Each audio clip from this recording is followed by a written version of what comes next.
ওমর রাদিয়াল্লাহু তাআলা আনহু বলে মদ পান করা চলবে না। সব মদ খালের মধ্যে নালার মধ্যে এমন ভাবে তারা ঢেলে দিয়েছেন, ছোট ছোট গর্তগুলো মদের পানিতে পড়ে গেছে, মনে হয় যেন আষাঢ় মাসের বৃষ্টি নেমে গেছে। এমন ভয় পাইতেন ওমরকে, তিনি রাত্রে হেঁটে হেঁটে ঘরে ঘুমাইতেন না, হেঁটে হেঁটে গরিবের খবর নিয়েছেন। যেই ঘরে ক্ষুধার যন্ত্রণার কান্নার আওয়াজ শুনেছেন, বাইতুল মাল থেকে আটা নিয়ে তার ঘরে পৌঁছে দিয়েছেন। নেতা তো এমনই হতে হবে, কথা বলেন ঠিক কিনা? সব রাস্তা ফেলে দিলেন।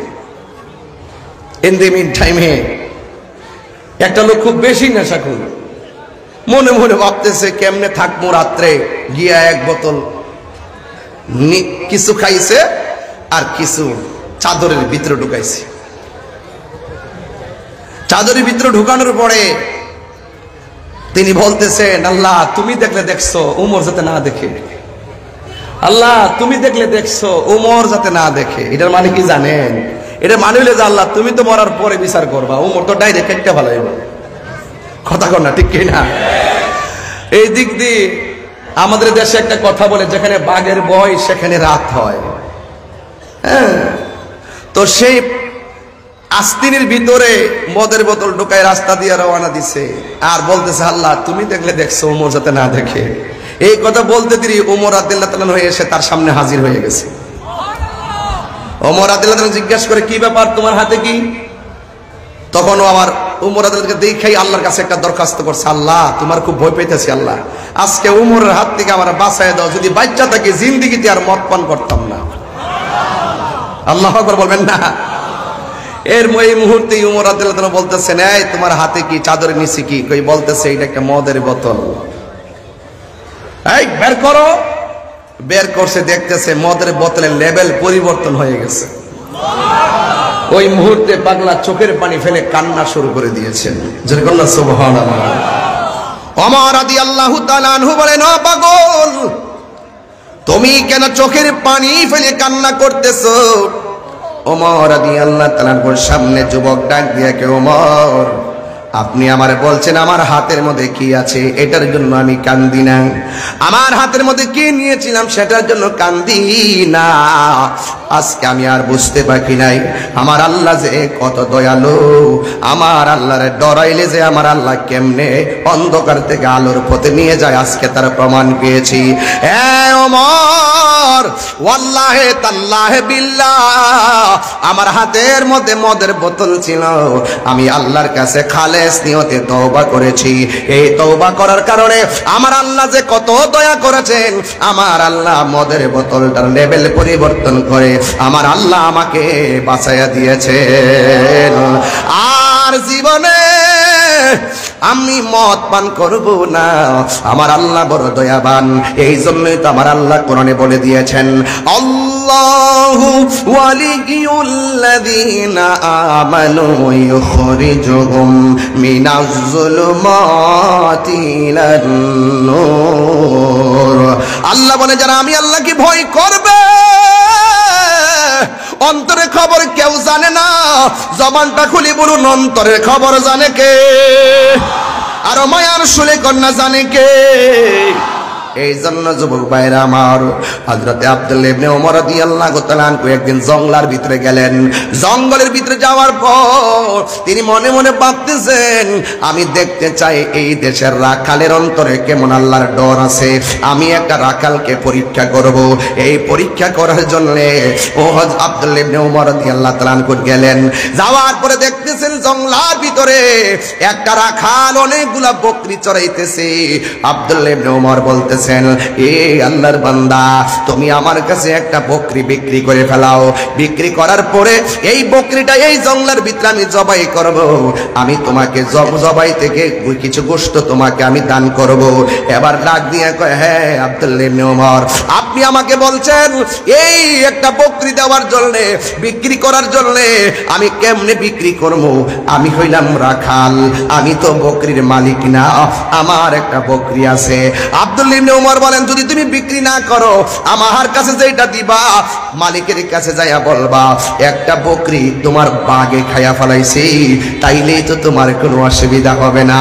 এবার ওই রাখাল ডাক দিয়া কয়, ও আব্দুল্লাহ ইবনে উমর, আমার মালিক আমারে এমন বিশ্বাস করে, আমি যদি বলি একটা কেন 10টা বকরি যদি বাগে খেয়ে ফেলছে আমার মালিকরে বললে আমার মালিক এটা বিশ্বাস করবে, আমার মালিক কোনোদিন আমাকে অবিশ্বাস করবে না।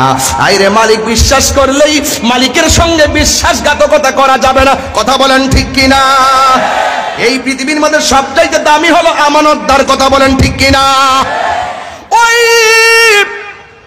সন্তানটা ডাক দিয়ে কই, আব্দুল্লাহ ইবনে ওমর, আপনি যে আমাকে বললেন বকরি একটা বাগে খেয়ে ফেলছে বলার জন্য আমার মালিক আমারে বিশ্বাস করব, কিন্তু আমি যে মালিকরে ফাঁকি দিব আমার সামনে আপনি বইলা দিয়া যান, আমি আমার আল্লাহরে কেমনে ফাঁকি দিব? এটার নাম তাকওয়া। এটার নাম কি? আজকে যে ঘরের মধ্যে দুধ দুহাইলেন, দুহাই আইডার ভিতরে পানি মিশাইয়া দিয়া মানুষকে ফাঁকি দিলেন। খেজুরের রস যে পারে, খেজুরের রসের যে ডেকসি লাগাই, কলস লাগাই, এমন তথ্য পাওয়া যায় অনেকেই নাকি এখানে চিনি আর পানি মিশাই রাখে। আরে আপনি চিনি আর পানি মিশাইয়া মানুষকে ফাঁকি দিতে পারবেন? আপনারা জবান খুলে বলেন, জাররা জাররা পরিমাণ হিসাব নিবে একজন, জবান খুলে বলেন তিনি কে? আজ আমরা এমন একটি সময় এসে পড়েছি, আল্লাহর হাবিব সাল্লাল্লাহু আলাইহি ওয়াসাল্লাম বলেছেন পৃথিবীতে এমন একটি সময় আসবে জ্বলন্ত আংরা হাতে রাখলে যেমন কষ্ট হয় তার চাইতে বেশি কষ্ট হবে ঈমান রাখতে। আজকে আমাদের ঈমানকে লুণ্ঠন করার জন্য এবং আমাদের ঈমানকে নষ্ট করার জন্য অনেক ধরনের প্রত্যক্ষ পরোক্ষভাবে অনেক ষড়যন্ত্র চলছে। সেই ষড়যন্ত্রের মোকাবেলায় সঠিক আকীদাকে প্রচারের অংশ হিসাবে আজকের এই আজিমুসান হাটহাজারীর প্রোগ্রাম একটি মাইল ফলক। তো আজকে যারা যুবক ভাইরা এসেছেন, আপনাদের কাছে অনেক কিছু নির্ভর করে। আপনারা অনেক সময় ইউটিউবে আলোচনা শুনে অন্ধভক্ত হয়ে যাচ্ছেন। অন্ধভক্ত হলে চলবে না, যাচাই করতে হবে। আমরা দালালিতে বিশ্বাসী নয়, আমরা দলিলে বিশ্বাসী। আহলুস সুন্নাত ওয়াল জামাত দলিলের জোরেই কথা বলে। আপনারা জানেন যে আমাদের বিপরীতে অনেক ধরনের ষড়যন্ত্র চলছে, বিভিন্নভাবে আমাদেরকে হেনস্থা করার জন্য অনেক ধরনের ষড়যন্ত্রের জাল তারা ফেলেছে। তবে যাই হোক, ওয়া মাকারু ওয়া মাকারাল্লাহ ওয়াল্লাহু খায়রুল মাকিরিন। ওরা যতই ষড়যন্ত্র করুক না কেন, দিন শেষে হকের বিজয় আছে। কথা বলেন ঠিক কিনা? আজকের মাহফিল গতানুগতিকভাবে আমি চট্টগ্রাম, আজকে জানেন আমার আরেকটি প্রোগ্রাম আছে চন্দনাইশ, আমি এখান থেকে চন্দনাইশে চলে যাব। তো আপনারা যারা এসেছেন সবার খেদমতে আমার আরজ থাকবে, আমাদের কাছ থেকে যে রাত্রটা বিদায় হয়েছে, আজকে অনেকে রোজা রেখেছেন, ইফতার করেছেন, এই মহিমান্বিত রজনীর উসিলায় যেন আল্লাহ পাক আমাদের এই মাহফিলটাকে কবুল করে বলি আমিন। আজকের এই মাহফিলে যারা এসেছেন, আপনাদের খেদমতে আমার আরজ, আপনাদের মাঝে যেন ধৈর্য থাকে এবং যেন মনোযোগ থাকে। যার জীবনে ধৈর্য বেশি তার জীবনের সফলতা বেশি, যার জীবনে ধৈর্য কম তার জীবনে হতাশা বেশি। আল্লাহ পাক যাকে ভালোবাসেন তাকে অভাব দিয়ে পরীক্ষা করবেন, ভয় দিয়ে পরীক্ষা করবেন, ক্ষুধা দিয়ে পরীক্ষা করবেন। এহেন সকল পরীক্ষার মাঝে যদি আপনি ধৈর্য ধারণ করে থাকতে পারেন, আল্লাহ বলছেন ওয়া বাশশিরিস সাবিরিন। আল্লাহ পাক ধৈর্যশীলদের সঙ্গে রয়েছেন।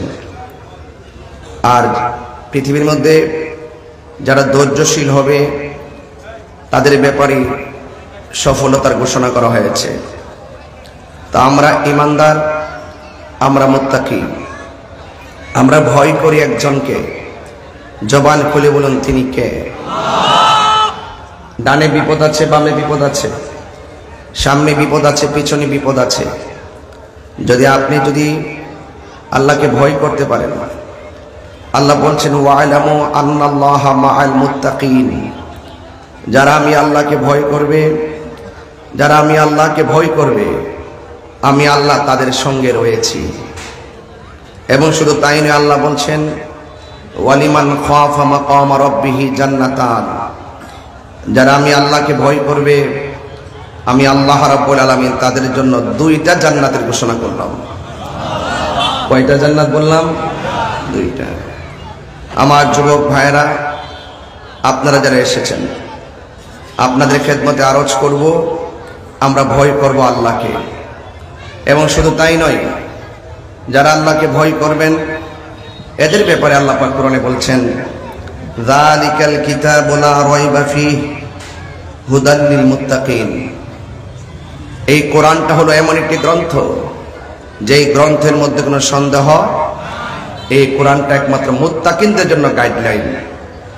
সবাই কোরআন পড়বে, কাহারও কণ্ঠের নিচে কোরআন ঢুকবে, কাহারও কণ্ঠের নিচে কোরআন ঢুকবে না। একমাত্র যারা অন্তর থেকে আল্লাহকে ভয় করে, একটা খুশু আর একটা খুজু, খুশু এবং খুজু, এই 2টা জিনিস আপনার দেহের মাঝে প্রতিস্থাপন করা লাগবে। শুধু জবানের কথার দ্বারা চলবে না, অন্তরে দৃঢ় বিশ্বাস রাখতে হবে। কারণ অনেকের মুখের কথা অনেক সুন্দর, অন্তরের মধ্যে মুনাফিকি আছে না নাই? আল্লাহ পাক রব্বুল আলামিন বলেছেন ফাত্তাকুল্লাহ, তোমরা আমি আল্লাহকে ভয় করো, ওয়াকুলু কওলান সাদীদা, এবং সদা সর্বদা সত্য কথা বলো। আর যারা সত্য কথা বলবে, ওয়ামান নাজাহু ইল্লা বিত্তাকওয়া, একমাত্র তাকওয়া ছাড়া, আল্লাহকে ভয় ছাড়া কেউ বিজয়ী হতে পারে না। যারা আল্লাহকে ভয় করে তারা বিজয়ী হতে পারে। এই জন্য রাসূল করিম সাল্লাল্লাহু আলাইহি সাল্লাম হাদিসের মধ্যে বলছেন, আন আবি হুরায়রা রাদিয়াল্লাহু তাআলা আনহু قال قال رسول الله صلى الله عليه وسلم أتدرون ما أكثر ما يدخل الناس الجنة, তোমরা কি জানো কোন বিষয়গুলো মানুষকে জান্নাতে বেশি প্রবেশ করাবে, কোন আমল মানুষকে বেশি জান্নাতে প্রবেশ করাবে? রাসূল বলছেন ফাকালা রাসূলুল্লাহ সাল্লাল্লাহু আলাইহি ওয়াসাল্লাম, আল্লাহর হাবিব বলছেন তাকওয়াল্লাহ ওয়া হুসনুল খুলুক, যারা সচ্চরিত্রবান এবং যারা আল্লাহকে ভয় করে তারা সবচাইতে বেশি জান্নাতের মধ্যে ঢুকবে। এরপর রাসূল বলছেন আতাদরুনা মা আকসারু মা ইউদখিলুন নাসান নার, তোমরা কি জানো কোন 2টা কাজ মানুষকে বেশি জাহান্নামের মধ্যে প্রবেশ করাবে? একটা হলো আল ফামু ওয়াল ফারজুল, একটা হলো জবান। এই জবান মানুষকে জাহান্নামে নিবে। কারণ আমাদের দেশে অনেকের মুখের কথা অনেক মিষ্টি, অন্তরের মধ্যে মুনাফিকি আছে না নাই? আছে। এই জন্য রাসূল বলছেন মান সালিমাল মুসলিমুনা মিন লিসানিহি ওয়া ইয়াদিহি, মান সালিমাল মুসলিমুনা মিন লিসানিহি ওয়া ইয়াদিহি, যার হাত দ্বারা কেউ নিরাপদ না, যার জবানের কথার দ্বারা কেউ নিরাপদ না, সে কখনো মুসলমান হতে পারে না। কারণ যাদের মুখে এক কথা বলে, অন্তর আর এক কথা বলে। ইন্নাল মুনাফিকিনা ফি দারকিল আসফালি মিনান নার, নিশ্চয়ই মুনাফিকরা জাহান্নামের সর্বনিম্ন স্তরে বাস করবে। মুনাফিকদের আলামত কি? ইজা তুমিনা খানা, যখন তার কাছে আমানত রাখা হবে সে আমানতের খিয়ানত করবে। এই জন্য যুবক ভাইয়ের আমার, রাসূল করিম সাল্লাল্লাহু আলাইহি সাল্লাম যখন মেরাজে গিয়েছেন, মেরাজে যাওয়ার পর তখন আমার নবী দেখলেন এক শ্রেণীর মানুষ, তাদের হাতের নখগুলো হলো তামার নখ। সেই তামার নখ দিয়ে তাদের চোখের যে চেহারার যে চামড়া, এই চামড়া টেনে টেনে ছিঁড়তেছেন। আল্লাহু আকবার বলেন না? আল্লাহর হাবিব জিজ্ঞাসা করেন, হে আল্লাহ, ওরা কারা যাদের চেহারার চামড়া টেনে টেনে ছিঁড়তেছেন? আল্লাহ বলছেন, বন্ধু এরা হলো দুনিয়ার ওই সমস্ত লোক যারা এক ভাই আরেক ভাইয়ের গীবত করত, এক ভাইয়ের আরেক ভাইয়ের সমালোচনা করত, এক জায়গার কথা নিয়ে আরেক জায়গায় লাগাতো। আল গীবাতু আশাদ্দু মিনাজ জিনা, গীবত জিনার চাইতে আরো খারাপ। কথা বলেন ঠিক কিনা? এজন্য আজকের ওয়াজের টপিকটা হলো যে আমরা ভয় করব আল্লাহকে, আল্লাহ ছাড়া আমরা কাউকে ভয় করব না। তো তাকওয়া, অন্তরে খোদার ভীতি। আল্লাহ বলছেন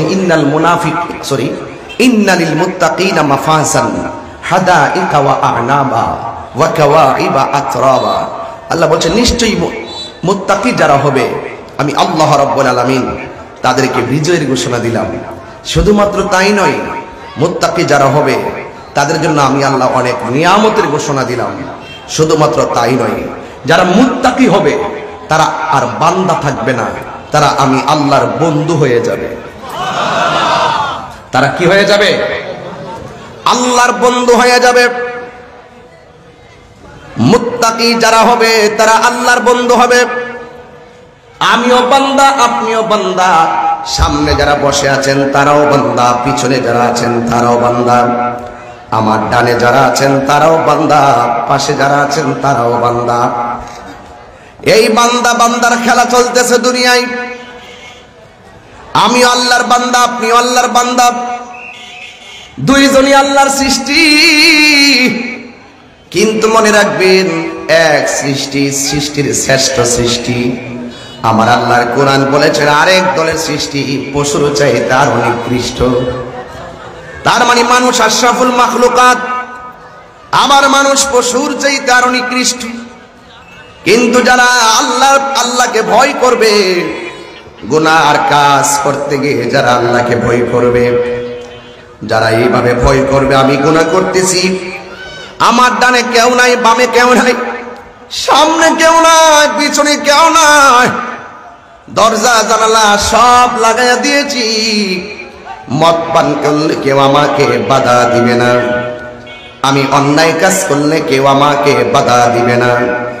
কিন্তু যুবক ভাইয়েরা, সব সুযোগ থাকার পরও যারা গুনার কাজ করে নাই, আল্লাহ বলেন গুনাহটা হলো অন্ধকার। আমি আল্লাহর ভয় তোর অন্তরে সেকেন্ডের মাধ্যমে চলে আসার কারণে আমি আল্লাহ রাব্বুল আলামিন তোমাকে অন্ধকার থেকে বের করে আলোর দিকে নিয়ে যাব। আল্লাহু ওয়ালিয়ুল্লাযীনা আমানু ইউখরিজুহুম মিনাজ যুলুমাতি ইলান নূর।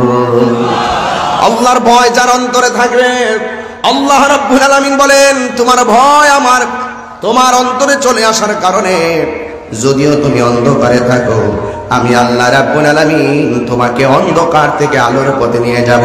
যেই রাস্তাটা হলো হেদায়েতের রাস্তা। এই জন্য আমার যুবক ভাইরা, ভয় করব আল্লাহকে।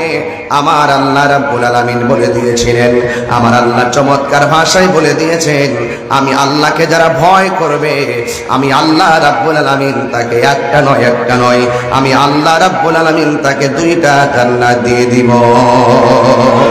আল্লাহু আকবার বলেন। আমার যুবক ভাইয়েরা, আল্লাহকে ভয় করবেন কেমন শুনুন। যারা আল্লাহকে ভয় করবে,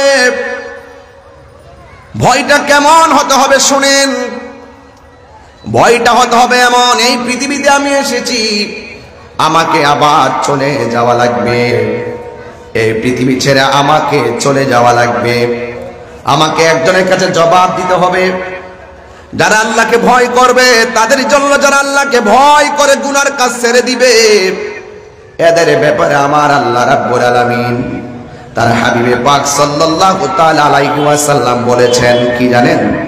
আল্লাহর হাবিব সাল্লাল্লাহু আলাইহি ওয়াসাল্লাম বলেন, যারা আল্লাহকে ভয় করবে, ভয় করে গুনার কাজ ছেড়ে দিবে, তাদের ব্যাপারে আমার নবী বলেছেন হাসরের ময়দান যেদিন কায়েম হয়ে যাবে, এ আমার ইমাম হুসাইন রাদিয়াল্লাহু তাআলা আনহু মাস্টার সিরাজ সুন্নিয়া দাখিল মাদ্রাসার বাবারা, এ মাদ্রাসার ছাত্ররা, এখনই আপনাদেরকে গড়ে তুলতে হবে, এখনই আপনাদেরকে তৈরি করতে হবে।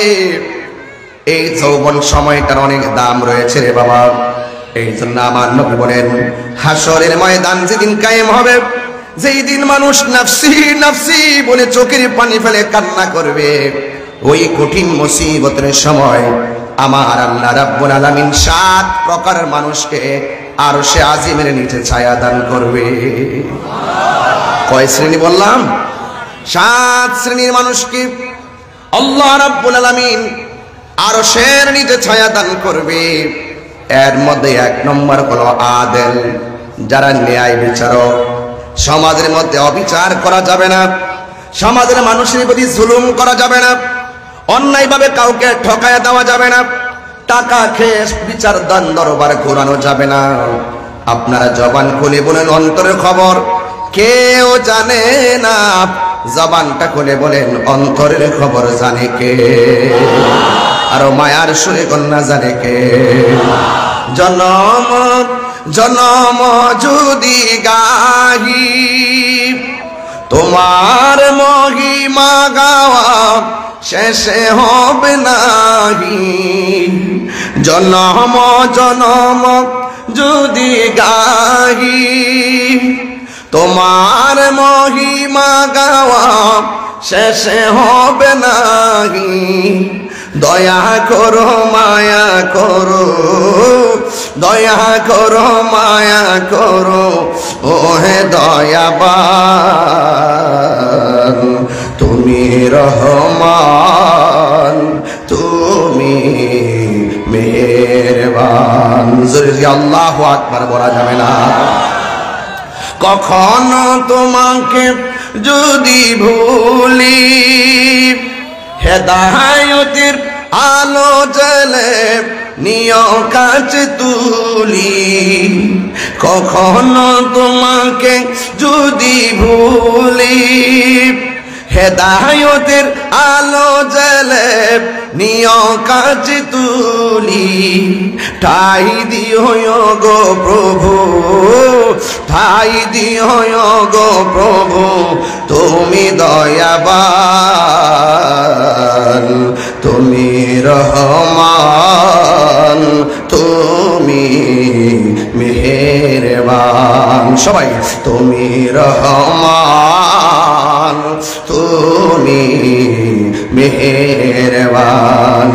অন্ধ গাহে না শুধু তোমার গুণগান, বুঝেও বুঝে না তব শান। তুমি রহমান, তুমি মেহেরবান। জবান খুলে কি আল্লাহু আকবার বলা যাবে না? ভয় করব কাকে? আমার নবী আপনার নবী বলেন 7 প্রকারের মানুষকে আল্লাহ আরশের নিচে ছায়া দিবেন। এর মধ্যে 1 নম্বর হলো আদেল, 2 নম্বর হলো যৌবনে যার ইবাদত বেশি, 3 নম্বর হলো মসজিদটা তার ভালো লাগে, বাজার তার ভালো লাগে না। কথা বলেন ঠিক কিনা? কিয়ামতের আলামত শুরু হয়ে গেছে। অনেক মানুষ দেখবেন বাজারে গেলে ঘড়ির কাঁটার দিকে তাকায় না, মসজিদে গেলে বারবার ঘড়ির কাঁটার দিকে তাকায়। কথা বলেন ঠিক কিনা? মসজিদে গেলে ঘড়ির কাঁটার দিকে তাকায়, সহ্য হয় না। অথচ আমার নবী আপনার নবী রাহমাতুল লিল আলামিন নূরানী জবান মুবারকে বলেছেন, মসজিদ হলো এই পৃথিবীর মধ্যে সর্বোত্তম জায়গা, আর বাজারটা হলো পৃথিবীর মধ্যে নিকৃষ্ট জায়গা। আজকে নিকৃষ্ট জায়গা গ্রহণ করা সাইলাব চলতেছে, আল্লাহর ঘর মসজিদের কোনো খবর নাই। এই জন্য আপনাদেরকে বলবো, মসজিদে নামাজ না পড়া যদি চুপ করে বৈশাও থাকেন, আপনার আমল নামায় আমার আল্লাহ নফল ইবাদতের সওয়াব দিতে পারে কি পারে না? আল্লাহু আকবার বলেন। এই জন্য আমার নবী বলেন, হাসরের ময়দানে ওই মানুষগুলার মাথার উপরে আমার আল্লাহ জান্নাতের সামিয়ানা, আরশের সামিয়ানা দিবেন, যারা মসজিদের জন্য দিবানা। মসজিদ তার ভালো লাগে, বাজার তার ভালো লাগে না। 2 নম্বর হলো যারা আল্লাহর জিকির বড় ভালো লাগে। সুবহানাল্লাহ না কেন? জিকির জিকির জিকির ভালো লাগে কিনা বলেন? জিকির করলে অনেক শান্তি লাগে, শান্তি। অল বডির মধ্যে গোশতের টুকরার অভাব নাই, টুকরার ভিতরে আরেকটা টুকরা আছে। রাসূল বলছেন ওই টুকরাটার নাম হলো ওয়াহিয়াল কলব। ওই টুকরার নাম হলো কলব। ওর বডির শক্তি হয় ফল খেলে, আর কলব শক্তি হয় আল্লাহর জিকির করলে। আরো বড় করে বলেন সুবহানাল্লাহ। গিজাউল কলবি যিকরুল্লাহ, কলবের খাদ্য হলো আমার আল্লাহ পাকের জিকির। জোরে বলেন সুবহানাল্লাহ। লা ইলাহা ইল্লাল্লাহ, লা ইলাহা ইল্লাল্লাহ, লা ইলাহা ইল্লাল্লাহ, লা ইলাহা ইল্লাল্লাহ, লা ইলাহা লা ইলাহা ইল্লাল্লাহ, লা ইলাহা ইল্লাল্লাহ, লা ইলাহা লা ইলাহা ইল্লাল্লাহ, লা ইলাহা ইল্লাল্লাহ, লা ইলাহা হাসবি রব্বি জাল্লাল্লাহ মা ফি কলবি গায়রুল্লাহ, ভুরুন নূর মুহাম্মদ সাল্লাল্লাহ, লা ইলাহা ইল্লাল্লাহ, লা ইলাহা ইল্লাল্লাহ, লা ইলাহা ইল্লাল্লাহ, বলে লা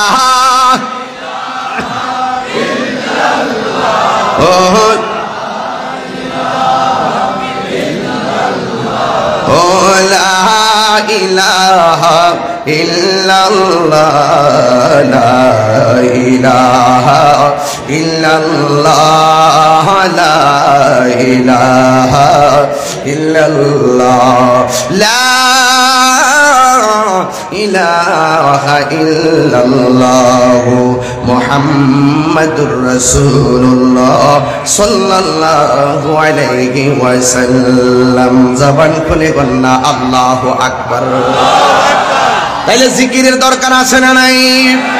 আরো বড় করে আছে না নাই? কলবের খাদ্য হলো জিকির। এই জিকির কিন্তু শুধু আল্লাহ আল্লাহর নামে জিকির নয়। নামাজ পড়ো এটার নাম জিকির, রোজা রাখো এটার নাম জিকির, হজ করো এটার নাম জিকির, কুরআন তেলাওয়াত করো এটার নামও জিকির। ইন্না নাহনু নাযালনা যিকরা ওয়া ইন্না লাহু লাহাফিজুন।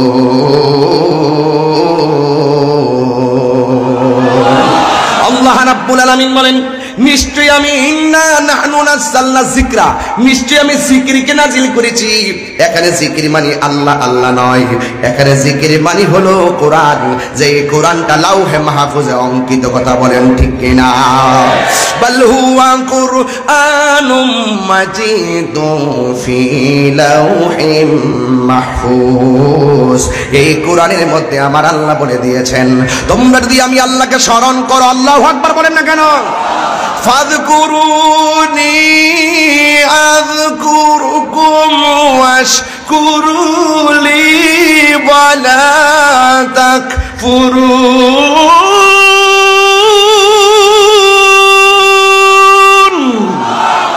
ঘোষণাকার আল্লাহ বলে, ও বান্দা, তোমরা যদি আমি আল্লাহকে স্মরণ করো, আমি আল্লাহও তোমাদেরকে স্মরণ করব।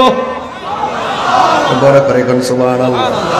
মাদ্রাসা ছাত্ররা একটু ভালো করে শুনো, কাজে লাগবে কথাগুলো। আল্লাহ বলছেন, তোমরা আমি আল্লাহকে স্মরণ করো, আমি আল্লাহ তোমাদেরকে স্মরণ করব। আমরা আল্লাহকে স্মরণ করি নামাজের মাধ্যমে, আমরা আল্লাহকে স্মরণ করি রোজার মাধ্যমে, আমরা আল্লাহকে স্মরণ করি হজের মাধ্যমে, আমরা আল্লাহকে স্মরণ করি যাকাতের মাধ্যমে, আমরা আল্লাহকে স্মরণ করি আল্লাহর বেদে দেওয়া ইবাদতের মাধ্যমে। তাফসীর খুললে দেখেন, আল্লাহ যে বলছে আল্লাহ আমাদেরকে স্মরণ করবে। আযকুরুকুম আইবির রাহমাতি ওয়াল মাগফিরা। আল্লাহর স্মরণের ধরনটা কেমন জানেন? আমরা আল্লাহকে স্মরণ সর্বধরন হলো ইবাদত, আর আমার আল্লাহ আমাদেরকে স্মরণ করবে। আল্লাহর ধরন হলো রহমত আর মাগফিরাত। সুবহানাল্লাহ। পাহাড় পরিমাণ গুনাহ ক্ষমা করে দেওয়ার মালিক কে?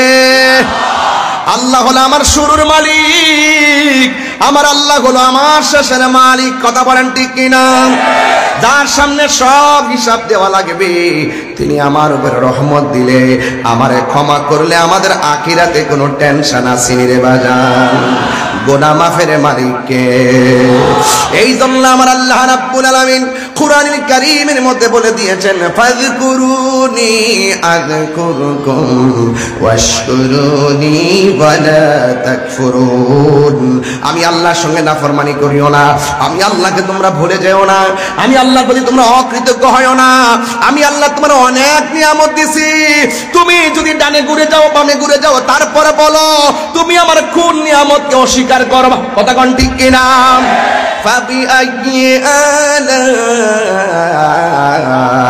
রাব্বিকুমা তুকাযযিবান। তুমি তোমার রবের কোন নিয়ামতকে অস্বীকার করবা? হাতের যে চামড়া, এটা পায়ের নিচে দিলে হাঁটতে পারতেন না, পায়ের উপরে চামড়া নিচে দিলে হাঁটতে পারতেন না। জিহ্বাটা যদি শুকনা রাখতো কথা বলতে পারতেন না। এই থুতু লাগিয়ে দিয়েছেন জিহ্বার মধ্যে, যখন জিহ্বা শুকিয়ে যাবে, গলা শুকিয়ে যাবে, এটাকে বলে সাকরাতুল মউত। ওই টাইমে গলা শুকিয়ে যাবে, আপনার গলা শুকিয়ে যাবে। 700 মাত্র 13 নদীর পানি মুখের মধ্যে দিল, পানি তৃষ্ণা মিটবে না। আপনি বুঝেন না? জিহ্বাটা শুকনা না, জিহ্বাটা থুতু দিয়ে আল্লাহ পাক নরম নরম রেখেছেন। চিনি মুখে দিয়েছেন, মিষ্টি লেগেছে, তেঁতুল মুখে দিয়েছেন, টক লেগেছে। আপনি 70 থেকে 72টা স্বাদ এই জিহ্বা দিয়ে আপনি অনুভব করতে পারেন। জবান খুলে বলুন, এর পিছনে কারিগরকে? আরো বড় করে বলেন। সেই রবের ইবাদত দরকার আছে না? সেই রবকে স্মরণ করা দরকার আছে না? এই কপালটা ঠেকাবো কার কাছে? খবরদার যুবক, এখনো সময় আছে। সময়ের 1 ফুর, অসময়ের 10 ফুর। রাসূল বলছেন হাসরের মাঠে ওই সমস্ত সন্তানদেরকে আরশের নিচে ছায়া দিবেন যৌবনে যার ইবাদত বেশি। জোরে কন্যা সুবহানাল্লাহ। যৌবন যার যুদ্ধে যাওয়ার সময় তার। এই জন্য যুবক আপনাদেরকে বলছি, অনুরোধ করে বলছি, আজ মাগরিবের পর আপনারা এসেছেন, আপনারা যারা কানায় কানায় মানুষ দাঁড়িয়ে আছেন, আপনাদেরকে অনুরোধ করে বলবো, ইবাদত করব একজনের, তিনি কে? আল্লাহ। রাসূল মুর্শিদ নাম 3টা, আতিউল্লাহ ওয়া আতিউর রাসূলা ওয়া উলিল আমরি মিনকুম। রাসূলকে আমরা দেখি নাই, উলিকে দেখেছি। কথা বলেন ঠিক কি না? উলি আল্লাহদের কাছ থেকে মদিনার সিলেবাস পেয়েছি। এই জন্য আল্লাহর ওলিরা হলো মদিনার টাওয়ার। কথা বলেন ঠিক না বেঠিক? আমার যুবক ভাইয়েরা, আল্লাহ বলছেন আমি তোমাদেরকে স্মরণ করব। রাসূল বলছেন হাসরের মাঠে 7 প্রকারের মানুষ আরশের নিচে ছায়া পাবে। এর মধ্যে আরেকটাকে জানেন? যারা আল্লাহর ভয়ে গুনার কাজ ছেড়ে দেবে। হাতের মধ্যে মদের বোতল নিয়েছেন, ওমর বলছেন খবরদার মদ পান করা চলবে না। ওমর রাদিয়াল্লাহু তাআলা সাধারণ এই হাটহাজারি উমরের মতো না, উনি এমন উমর যেই উমর আব্বা নবীজিকে পাগল বলার কারণে কুশের ভিতর থেকে তলোয়ার টান দিয়ে বের করে বাবার কল্লা ফালাই দিয়েছে। এটা সেই উমর। আমরা কখনো কখনো সিদ্দিক আকবরের মতন তসবিহ টিপব খানকায় বসে, আবার কখনো কখনো আমরা হকের জন্য ময়দানে নামবো উমরের বেশে। আমরা ময়দানে নামবো শেরে বাংলার বেশে। কথা বলেন ঠিক কিনা? আমার যুবক ভাইরা, আমার ইসলাম কখনো নরম কখনো গরম। শুধুমাত্র খাবারের পরে খালোয়া খাইছি, মিষ্টি সুন্নত, এই সুন্নত পালন করলে চলবে না। মাঝে মাঝে শরীর থেকে রক্ত জড়ানোর সুন্নত, সেটাও পালন করতে হবে। আমরা তো মায়ের খাইছি, সুন্নিরা মায়ের খাওয়ার পেছনে ম্যাক্সিমাম কারণ আমরা রাজপথ ছেড়ে দিয়ে ঘরে বসে গেছি। যদি আমাদের ঘরের মধ্যে বসে থেকে যেইভাবে আমরা দেশ চালাই, যদি সেই অবস্থানটা যদি আজকে মাঠে জানান দিতে পারতাম, বাতিল আমাদের সঙ্গে কথা বলার সাহস পেত না। মাজার বাংলো দূরের কথা, 6 কিলোমিটার দূরেই তো থাকতো। কথা বলেন ঠিক কিনা? এগুলো আমাদের নীরবতার কারণে। নীরব থাকা চলবে না। এখন মাঠে এসে আমাদের অবস্থানকে জানান দিতে হবে। ইসলাম কখনো নরম কখনো গরম, ঠিক কিনা? যদি ডাক এসে যায়, ময়দানে তসবিহ বালিশের উপরে রেখে মাঠে আসতে হবে। কেন? আমি প্রায় মাহফিলের মধ্যে বলি, তুমি মিসওয়াক করা ফজিলত জানো, খাবার শেষে মিষ্টি মুখের হাদিস এটাও মানো। তুমি মিসওয়াক করা ফজিলত জানো, আত্মসমালোচনা করতেছি আর কি। তুমি মিসওয়াক করা ফজিলত জানো, খাবার শেষে মিষ্টি মুখের হাদিস এটাও মানো। শুধু হক কথাটা উচ্চ সুরে বলতে পারো না, অন্যায় দেখে বারুদ হয়ে জ্বলতে পারো না। শুধু হক কথাটা উচ্চ সুরে বলতে পারো না, অন্যায় দেখে বারুদ হয়ে জ্বলতে পারো না। কেমন মুসলমান তুমি একটু ভাবো না, কেমন তোমার ঈমান একটু বলো না। কেমন মুসলমান তুমি একটু ভাবো না, কেমন তোমার ঈমান একটু বলো না, ঠিক না? এই জন্য আমার যুবক ওমর রাদিয়াল্লাহু তাআলা আনহু বলে মদ পান করা চলবে না। সব মদ খালের মধ্যে নালার মধ্যে এমন ভাবে তারা ঢেলে দিয়েছেন, ছোট ছোট গর্তগুলো মদের পানিতে পড়ে গেছে, মনে হয় যেন আষাঢ় মাসের বৃষ্টি নেমে গেছে। এমন ভয় পাইতেন ওমরকে, তিনি রাত্রে হেঁটে হেঁটে ঘরে ঘুমাইতেন না, হেঁটে হেঁটে গরিবের খবর নিয়েছেন। যেই ঘরে ক্ষুধার যন্ত্রণার কান্নার আওয়াজ শুনেছেন, বাইতুল মাল থেকে আটা নিয়ে তার ঘরে পৌঁছে দিয়েছেন। নেতা তো এমনই হতে হবে, কথা বলেন ঠিক কিনা? সব রাস্তা ফেলে দিলেন। ইন দি মিন টাইমে একটা লোক খুব বেশি নেশাখোর, মনে মনে ভাবতেছে কেমনে থাকবো রাত্রে, গিয়া এক বোতল কিছু খাইছে আর কিছু চাদরের ভিতরে ঢুকাইছে। চাদরের ভিতরে ঢুকানোর পরে তিনি বলতেছেন, আল্লাহ তুমি দেখলে দেখছো, উমর যাতে না দেখে। আল্লাহ তুমি দেখলে দেখছো, উমর যাতে না দেখে। এটার মানে কি জানেন? এটার মানে হইলে যে আল্লাহ তুমি তো মরার পরে বিচার করবা, উমর তো ডাইরেক্ট একটা ভালো হইব। কথা কর না, ঠিক কিনা? এই দিক দিয়ে আমাদের দেশে একটা কথা বলে, যেখানে বাঘের ভয় সেখানে রাত হয়। হ্যাঁ, তো সেই আস্তিনের ভিতরে মদের বোতল ঢুকায় রাস্তা দিয়ে রওনা দিছে, আর বলতেছে আল্লাহ তুমি দেখলে দেখছো, উমর যাতে না দেখে। এই কথা বলতে দিই ওমর রাদিয়াল্লাহু তাআলা হয়ে এসে তার সামনে হাজির হয়ে গেছে।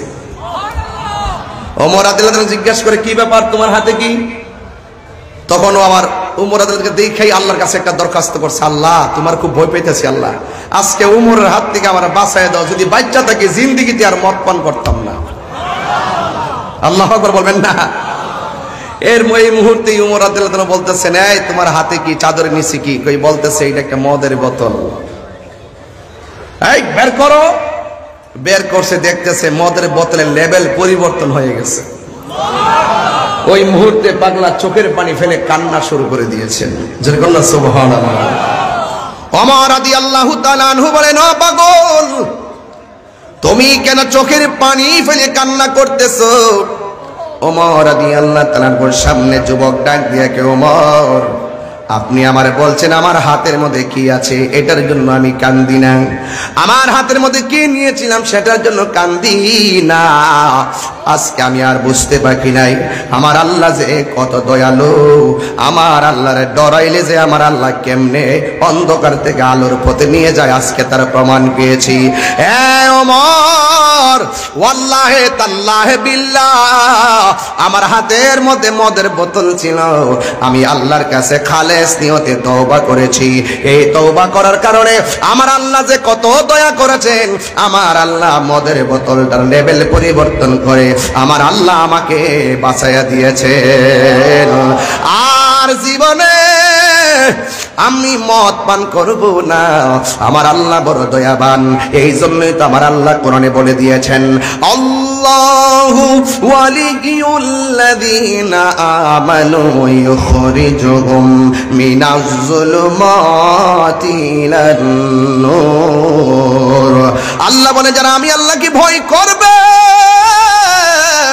অন্তরের খবর কেউ জানে না। জবানটা খুলে বলুন, অন্তরের খবর জানে কে? আর মায়ার শুলে কন্যা জানে কে? এই জন্য যুবক ভাইরা আমার, হযরতে আব্দুল্লাহ ইবনে ওমর রাদিয়াল্লাহু তাআলা আনহু একদিন জঙ্গলের ভিতরে গেলেন। জঙ্গলের ভিতরে যাওয়ার পর তিনি মনে মনে ভাবতেছেন, আমি দেখতে চাই এই দেশের রাখালের অন্তরে কেমন আল্লাহর ডর আছে। আমি একটা রাখালকে পরীক্ষা করব। এই পরীক্ষা করার জন্য আব্দুল্লাহ ইবনে ওমর রাদিয়াল্লাহু তাআলা আনহু গেলেন। যাওয়ার পরে দেখতেছেন জঙ্গলের ভিতরে একটা রাখাল অনেকগুলা বকরি চড়াইতেছে। আব্দুল্লাহ ইবনে ওমর বলতেছে, এই আল্লাহর বান্দা, তুমি আমার কাছে একটা বকরি বিক্রি করে ফেলাও। বিক্রি করার পরে এই বকরিটা এই জঙ্গলের ভিতরে আমি জবাই করব। আমি তোমাকে জবাই থেকে কিছু গোশত তোমাকে আমি দান করব। এবার ডাক দিয়ে কয়, হ্যাঁ আব্দুল্লাহ ইবনে ওমর, আপনি আমাকে বলছেন এই একটা বকরি দেওয়ার জন্য, বিক্রি করার জন্য, আমি কেমনে বিক্রি করব? আমি হইলাম রাখাল, আমি তো বকরির মালিক না, আমার একটা বকরি আছে। আব্দুল্লাহ ইবনে ওমর বলেন, যদি তুমি বিক্রি না করো, আমার কাছে যেটা দিবা মালিকের কাছে যাইয়া বলবা একটা বকরি তোমার বাগে খাইয়া ফেলাইছি, তাইলেই তো তোমার কোনো অসুবিধা হবে না। এবার ওই রাখাল ডাক দিয়া কয়, ও আব্দুল্লাহ ইবনে ওমর, আমার মালিক আমারে এমন বিশ্বাস করে, আমি যদি বলি একটা কেন 10টা বকরি যদি বাগে খেয়ে ফেলছে আমার মালিকরে বললে, আমার মালিক এটা বিশ্বাস করবে।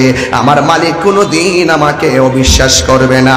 আইরে মালিক বিশ্বাস করলেই মালিকের সঙ্গে বিশ্বাসঘাতকতা করা যাবে না। কথা বলেন ঠিক কিনা? এই পৃথিবীর মধ্যে সবচাইতে দামি হলো আমানতদার। কথা বলেন ঠিক কিনা? ওই সন্তানটা ডাক দিয়ে কইয়া, আব্দুল্লাহ ইবনে ওমর, আপনি যে আমাকে বললেন বকরি একটা বাগে খেয়ে ফেলছে বলার জন্য, আমার মালিক আমারে বিশ্বাস করব, কিন্তু আমি যে মালিকরে ফাঁকি দিব, আমার সামনে আপনি বইলা দিয়া যান, আমি আমার আল্লাহরে কেমনে ফাঁকি দিব? এটার নাম তাকওয়া। এটার নাম কি? আজকে যে ঘরের মধ্যে দুধ দুহাইলেন, দুহাই আইডার ভিতরে পানি মিশাইয়া দিয়া মানুষকে ফাঁকি দিলেন। খেজুরের রস যে পারে, খেজুরের রসের যে ডেকসি লাগাই, কলস লাগাই, এমন তত্ত্ব পাওয়া যায়। অনেকেই নাকি এখানে চিনি আর পানি মিশাইয়া রাখে। আরে আপনি চিনি আর পানি মিশাইয়া মানুষকে ফাঁকি দিতে পারবেন? আপনারা জবান খুলে বলেন, জাররা জাররা পরিমাণ হিসাব নিবে একজন। জবান খুলে বলেন, তিনি কে? মেহেরবান, তুমি মেহেরবান, মেহেরবান, তুমি মেহেরবান, মেহেরবান, তুমি মেহেরবান, মেহেরবান, তুমি মেহেরবান। আমি পাপী গুনাহগার। গুনাহ আছে না আমরা? আরে গুনাহ আছে কিনা বলেন? আমি পাপী গুনাহগার, তুমি ছাড়া কে আছে আর? ক্ষমা করো ওগো প্রভু, তাওবা করি বারে বার। ইয়া রহিমু রহমান, ইয়া করিমু মেহেরবান, ইয়া রহিমু রহমান, ইয়া করিমু মেহেরবান। মেহেরবান, তুমি মেহেরবান। একটু হাত তুললে খুশি হব। মেহেরবান, তুমি মেহেরবান। দুইটা হাত সোজা করেন। মেহেরবান, তুমি মেহেরবান, মেহেরবান, তুমি মেহেরবান।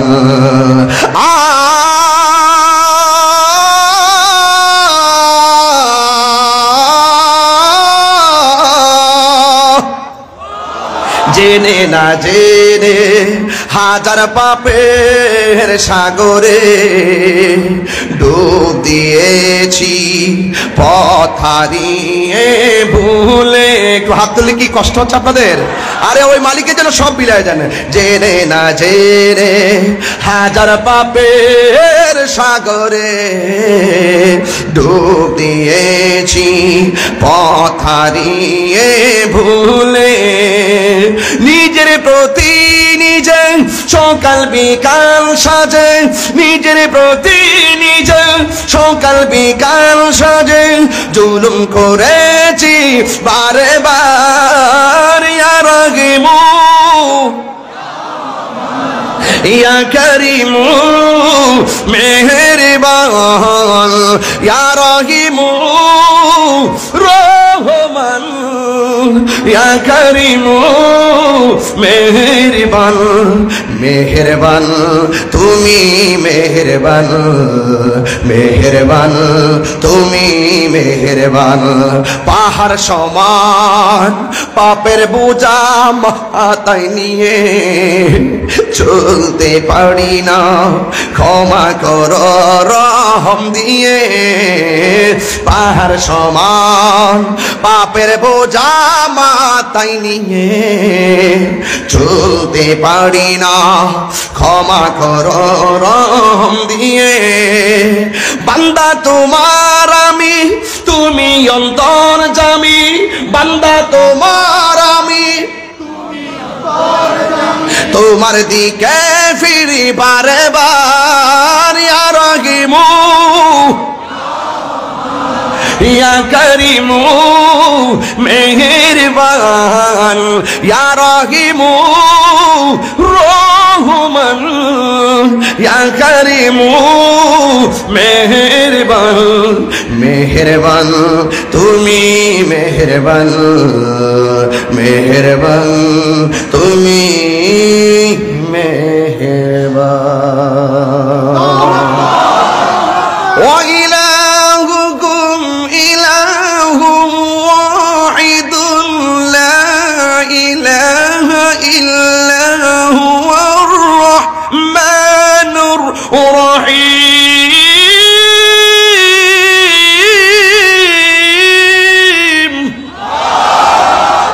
কুল ইন্না সালাতি ওয়া নুসুকি ওয়া মাহইয়ায়া ওয়া মামাতি লিল্লাহি রাব্বিল আলামিন।